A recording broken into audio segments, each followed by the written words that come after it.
Olá pessoal, tudo bem com vocês? Aqui é a professora Laécia Kelly, sejam todos muito bem-vindos ao nosso canal.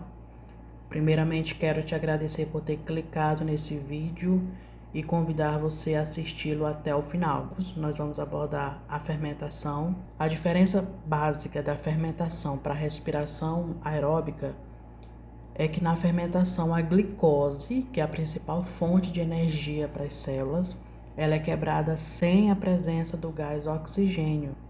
E para muitos organismos esse processo é a única fonte de obtenção de energia. De acordo com a forma de obtenção de energia, os seres são classificados em aeróbios estritos, anaeróbios estritos e anaeróbios facultativos. Quem são os seres aeróbios estritos? Esse termo aero vem do grego e significa ar e bio representa vida.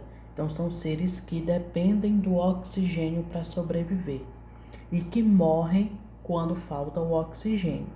O exemplo são seres humanos, pois eles não conseguiriam sobreviver 3 minutos se dependessem apenas da fermentação como fonte de energia. Os anaeróbios estritos ou anaeróbios obrigatórios, o an aqui na frente do ar, né, tá negando, tá dizendo sem, aero é ar, bio é vida.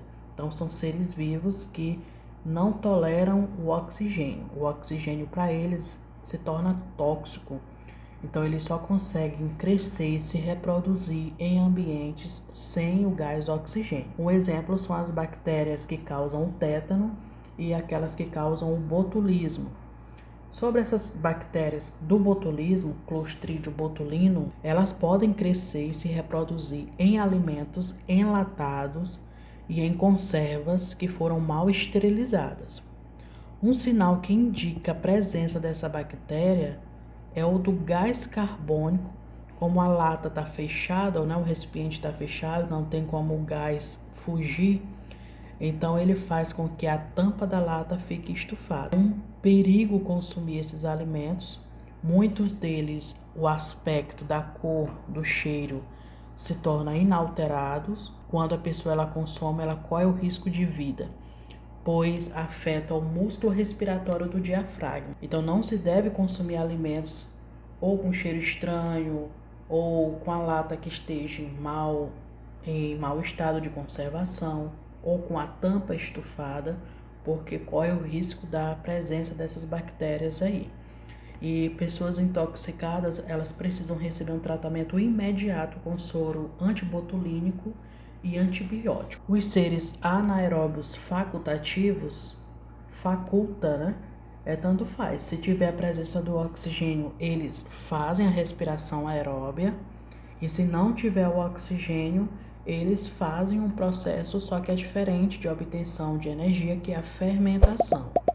O exemplo são algumas bactérias e fungos unicelulares, como o levedo de cerveja, que é o fungo Saccharomyces cerevisiae. Diferenciando fermentação da respiração, é que na respiração a glicose ela é totalmente metabolizada e o resultado, o produto final, é o gás carbônico e a água e um saldo energético de 32 moléculas de energia, de ATP.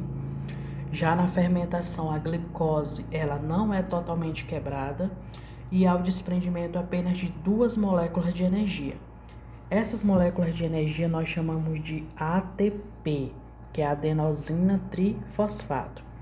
Na fermentação só existe um processo, que é a glicólise, onde lise significa quebra e glico da glicose, e ocorre no citoplasma mesmo dos seres vivos. Não ocorre a presença do ciclo de Krebs e da cadeia respiratória.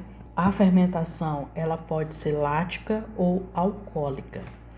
Então, quando se produz iogurtes, coalhadas, queijos, é utilizado leite e uma mistura de micro-organismos, que pode ser tanto lactobacillus bulgaris como os streptococcus thermophilus, que são vulgarmente conhecidos mesmo como lactobacilos. Então, nesse processo de fermentação, o açúcar do leite, que é a lactose, é convertido em ácido lático. Por isso o nome fermentação lática, que serve para coagular o leite, transformando em coalhada, iogurte e queijo. É realizado por algumas bactérias, por fungos e inclusive as nossas células musculares.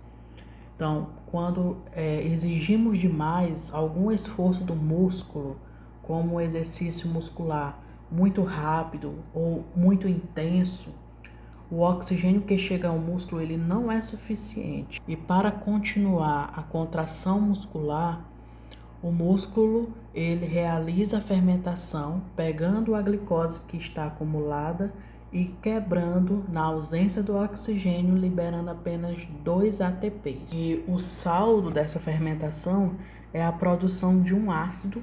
Esse ácido, que é o ácido lático, ele fica acumulado no músculo, o que causa fadiga muscular, levando a cãibra. Quando se faz uma atividade física, a gente percebe que a respiração ela fica mais ofegante após o exercício. Isso contribui para a remoção do ácido lático de dentro do músculo, o reabastecimento de ATP também. A glicose, ela entra no citoplasma e é lá que ocorre a quebra, na ausência de oxigênio. Ela é quebrada, uma molécula de glicose, quem lembra, ela possui 6 átomos de carbono, então ela é quebrada em 2 ácidos pirúvicos, cada um com 3 carbonos. Ocorre a liberação só de 2 ATPs. E você está observando aqui a presença de um NAD. O NAD ele é um transportador de hidrogênio. Então, na quebra dessa molécula de glicose, alguns átomos de hidrogênio ficam livres.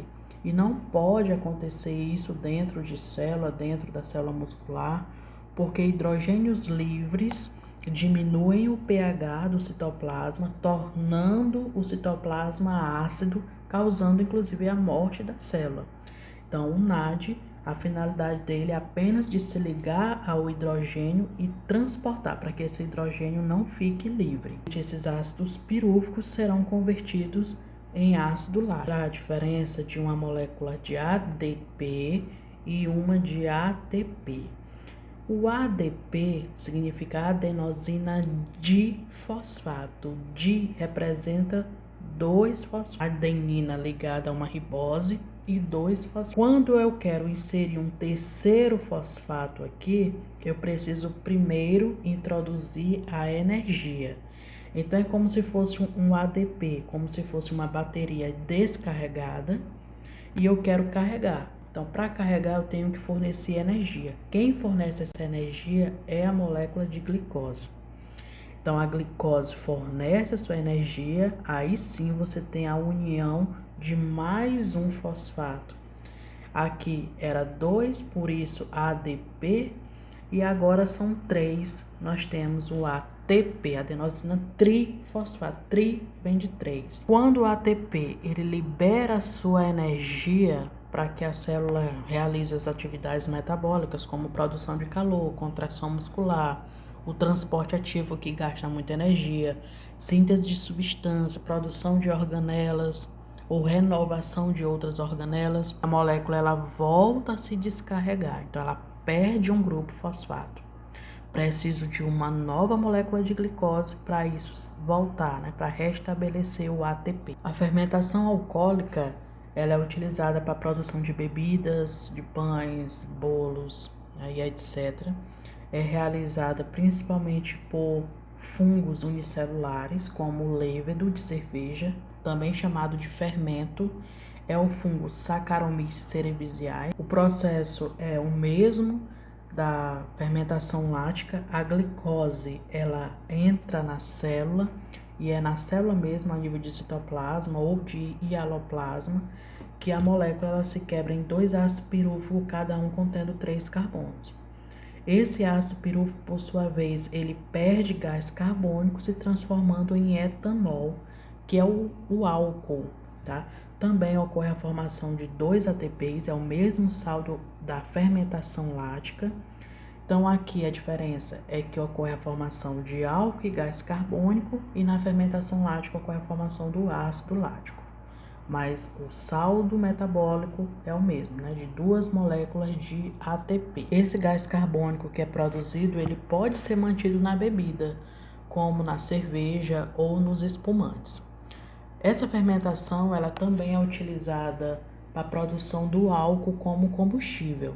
E no Brasil esse álcool ele é produzido pela fermentação do açúcar da cana-de-açúcar. Em processos de panificação, esse fermento biológico, que é o mesmo fungo Saccharomyces cerevisiae, ele é utilizado da forma viva, é chamado de fermento biológico. Esse gás carbônico vai fazer com que a massa do pão ela cresça, ela fique fofa, se desenvolva. O álcool que é produzido aí, ele é eliminado quando se assa o pão. Inclusive tem um método bem simples para saber quando a massa ela está no ponto de ser assada. Você faz uma bolinha da massa crua, coloca dentro de um copo com água e ela vai se depositar no fundo do copo.